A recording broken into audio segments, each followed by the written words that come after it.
Seja bem-vindo, vou corrigir agora a quarta parte da prova de CAP Administração. Vem comigo, vamos dar uma olhada. Essa questão aí, a questão de número 28, deixa eu voltar para cá, ela diz o seguinte, liberar nossa canetinha, vamos trabalhar. A questão 28 fala assim, assinale a opção que apresenta a ferramenta de avaliação e melhoria de processos adequada para visualizar graficamente a distribuição de frequências, probabilidades dos resultados de um processo, funcionando como um retrato, um flash do processo sobre análise, permitindo ao interessado enxergar de que forma os resultados se distribuem em torno da média do processo. E aí eu tenho matriz Guth. Guth, para quem não sabe, é gravidade, urgência e tendência, tá? Então não é o que ele fala na questão. A matriz Guth, ela vai te dar alguns números e alguns dados. E você vai ter que verificar qual é a gravidade daquele processo, daquela atividade. Se eu não fizer agora, o que acontece? E aí você tem os graus. Isso é gravidade, urgência e tendência, beleza? Depois ele fala na letra B, fala assim, ó. Estrela decisória não é. Fluxograma, o que é um fluxograma? A gente fala da sequência de etapas de um determinado processo. Isso é fluxograma. Então, se a tua empresa tem processos, você vai ter como desenhar um fluxograma. Não é o que ele fala aqui. Histograma, que é o chamado gráfico de barras, tá? Histograma é o nosso gabarito, é o nosso gráfico de barras. E o histograma ele vai apresentar, sim, um retrato, um flash real daquela situação, tá? O que é um gráfico de barras, Flávio? Isso aqui, ó. Basicamente seria isso aqui, um histograma. Esse poderia ser um exemplo de histograma, ser um gráfico de barras.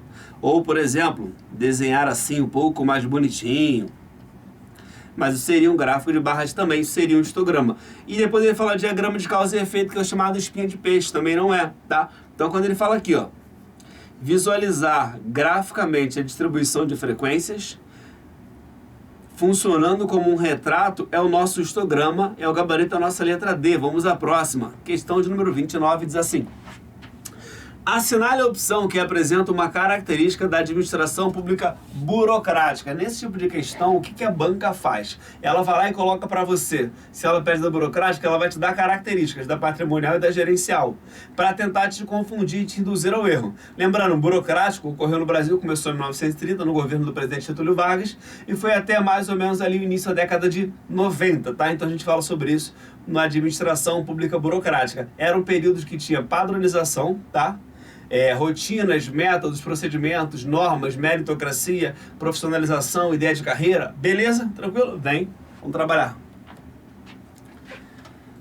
Garante o cumprimento de responsabilidades, gera accountability, orienta-se para resultados, foco cidadão, evita adotar procedimentos rígidos. Eu já posso eliminar a letra E que fala evita adotar, porque ela adota procedimentos.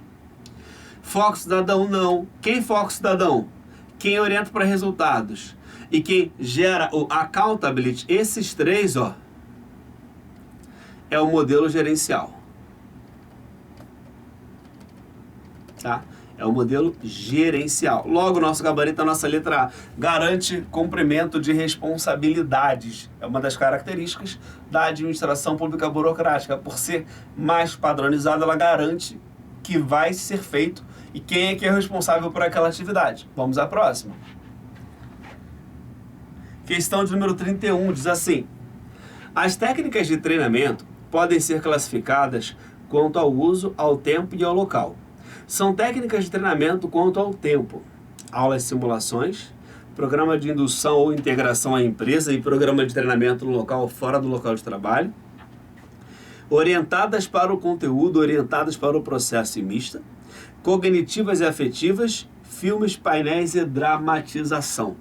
Quando ele fala aqui de técnicas de treinamento, aí ele fala quanto ao tempo, é que é o detalhe, quanto ao tempo. Aí você vai ter que falar assim, por quê? Ela pode ser orientada quanto ao uso, quanto ao tempo, quanto ao local. Então tem essa característica. Aí a banca fala na questão, as técnicas de treinamento podem ser classificadas quanto ao tempo, uso ou local. São técnicas de treinamento quanto ao tempo. Aí, aulas e simulações. Não, aulas e simulações não é o que a gente quer. Por quê? Porque aulas e simulações aqui vai estar relacionado quanto ao uso, tá?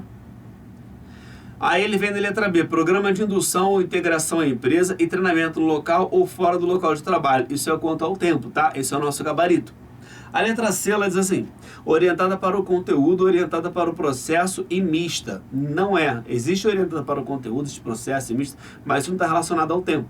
Cognitivas e afetivas também não, filmes, painéis de dramatização não. A única que a gente consegue abordar é a letra B, que estaria mais relacionada quanto ao tempo, tá? E a galera geralmente tem essa dúvida mesmo. Flávio, como é que eu vou saber quando a banca está dizendo para mim quanto ao tempo, ao uso e ao local? Quando ele fala assim de tempo, uso e local, é o detalhe. Você tem que ler a questão com maior atenção possível para você não errar. E saber o que a banca está querendo dizer nesse aspecto aí sobre treinamento, tá? Sobre treinamento. É um detalhezinho que pode te tirar ou colocar na questão. Fechado? Vamos à próxima. 33. Acerca do ciclo PDCA. E aí você fala assim, PDCA, Flávio? Sim, PDCA.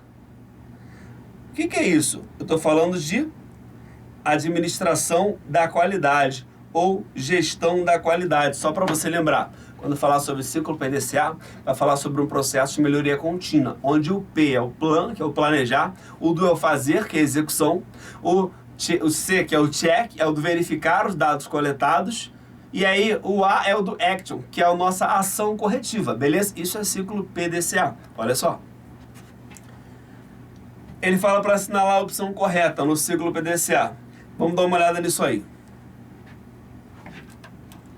No ciclo PDCA, a fase de verificação busca as causas fundamentais a fim de prevenir a repetição dos efeitos indesejados.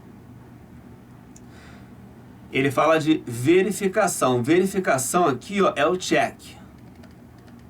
Tá? Lembrando que isso aqui é o ciclo PDCA. P, o D, o C e o A. Ele fala aqui no check, busca as causas fundamentais a fim de prevenir a repetição dos efeitos. Depois, B, o ciclo PDCA tem como premissa básica a mudança radical. Errado, não é a mudança radical. Porque aqui é a mudança que a gente faz de a melhoria, aqui a gente busca a melhoria contínua dos processos. Não é a mudança radical. Mudança radical é quando a gente fala de reengenharia, tá? Mudança radical é reengenharia, não é isso. De todos os processos de uma organização. C. O ciclo PDCA busca obter previsibilidade nos processos e aumento da competitividade organizacional. Ele fala sobre previsibilidade e aumento da competitividade. Deixa essa opção aqui porque essa opção está bem legal. Letra D. Um dos efeitos negativos do PDCA é o não comprometimento dos funcionários de baixo escalão, pelo fato de eles não participarem da fase do planejamento. Aí você fala assim, certo ou errado? Errado, tá? Por quê? Quando a gente fala do ciclo PDCA, ele é uma busca de melhoria contínua. E aí as bancas tentam te induzir a pensar que ele é contrário ao programa de qualidade total, que é uma filosofia de gestão empresarial que vai trabalhar desde o nível mais alto até o nível mais baixo da organização. Isso seria gestão de qualidade. Quando eu tenho o ciclo PDCA, que é um ciclo de melhoria contínua, ele te dá a ideia de que o planejamento nessa questão seria somente para o alto escalão, e na verdade não. O planejamento ele ocorre em todas as etapas, então não dá para falar que esse é prejudicial. A letra D está errada, vamos à letra E. O ciclo PDCA não pode ser implementado junto com outras ferramentas da qualidade, pois isso impactaria negativamente nos resultados. Errado, ele não só pode, como deve ser implementado, tá? Então tá errado aqui, tá errado aqui. A letra A também tá errada, porque ele fala de busca de causas, o check é verificar os dados coletados. Se é verificar os dados coletados, eu não estou buscando as causas já foram buscadas, beleza? Logo, nosso gabarito é a nossa letra C, que é a que melhor responde a sentença. O ciclo PDCA busca obter previsibilidade nos processos e aumento da competitividade organizacional. Como é que eu posso falar que ele busca obter previsibilidade nos processos? Se é um ciclo de melhoria contínua, ele consegue saber que aquele processo funciona e onde ele não funciona para corrigir o erro e assim sucessivamente sempre melhorando. Então sim, ele busca previsibilidade nos processos. Ele não falou que ele garante previsibilidade, ele falou que busca obter previsibilidade e aumento da competitividade. Se o teu processo está sendo bem feito, você consequentemente vai aumentar a competitividade da sua organização. Legal? Vamos à próxima. 34. Durante a aquisição de recursos materiais, o sinal de demanda é a maneira pela qual a informação chega à área de compras para desencadear o processo de aquisição. Dentre as formas mais comuns, Aqui consiste em um vendedor visitar os clientes e verificar em loco se está faltando mercadorias em estoque para que ele, em comum acordo com o cliente, tire o pedido, corresponde a opção A, caixeiro viajante, B, just in time, C, solicitação de compras, D, ao contrato de fornecimento e letra E, ao sistema de reposição periódica. O que é um sistema de reposição periódica? Vamos explicar de baixo para cima. Na reposição periódica, o que acontece? Você está lá na tua empresa trabalhando normal, se é periódico, tem um intervalo de tempo pré-determinado, ou seja, a cada 15 dias, a cada 20 dias, a cada 30 dias, vai ter alguém chegando lá na sua empresa e repondo a mercadoria. Vai chegar lá e falar, e aí fulano, tudo bem? Chega aqui. Quanto de material você tem no teu estoque aí? Ah, eu tenho 10 unidades, 20, beleza, teu estoque cabe 100, vou complementar com o restante. Reposição periódica, é o intervalo programado, tá? Reposição periódica, ele está lá periodicamente chegando naquele de 15 dias, 20 dias, 30 dias, sei lá, com a periodicidade que você escolher, fechado? Depois ele fala o contrato de fornecimento. Não é contrato de fornecimento, também não é solicitação de compras. Aí você fica entre just in time e ao caixeiro viajante. Vamos para a questão. Ele fala durante a aquisição dos recursos, o sinal de demanda aqui ó, é o que te leva a pensar no just in time. Quando você vê sinal, você fala just in time, fala, é a maneira pela qual as informações chegam à área de compras para desencadear o processo de aquisição. Beleza. Aí, dentre as formas mais comuns, aí ele troca o assunto, tá vendo? Ele cita várias, ele vem, aqui consiste em um vendedor visitar os clientes, caixeiro viajante aqui visita. É a letra A. O caixeiro viajante aqui visita. Ó. Visitar os clientes e verificar em loco, ou seja, no local de trabalho, se está faltando mercadorias no estoque para que ele em comum acordo tire o pedido correspondente. O nome disso é caixeiro viajante. Caixeiro viajante aqui visita, é aquele cara que ia de cidade em cidade, tirando pedido, solicitando nova mercadoria. O nome disso é caixeiro viajante. Não erra, tá? Vamos à próxima. 35 diz assim: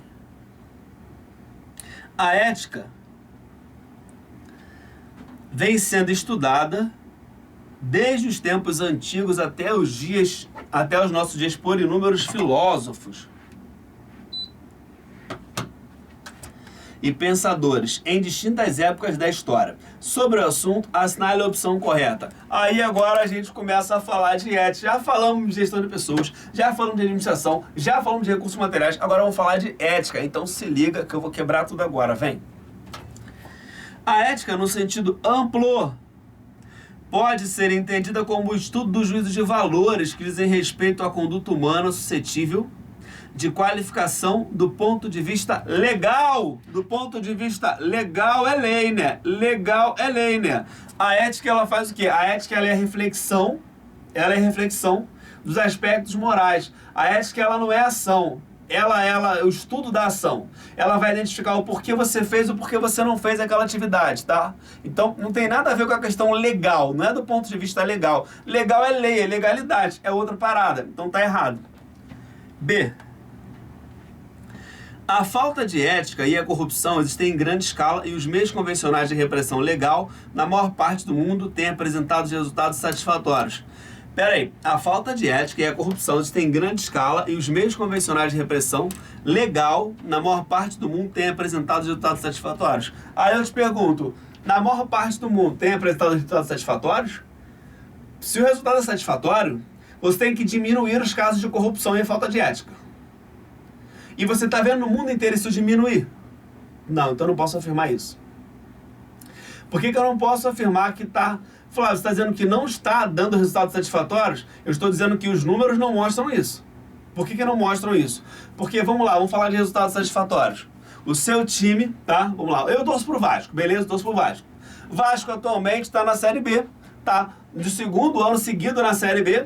E aí você fala para mim, Flávio, qual a colocação do Vasco? Hoje ele é terceiro lugar. Então hoje ele está com um resultado satisfatório.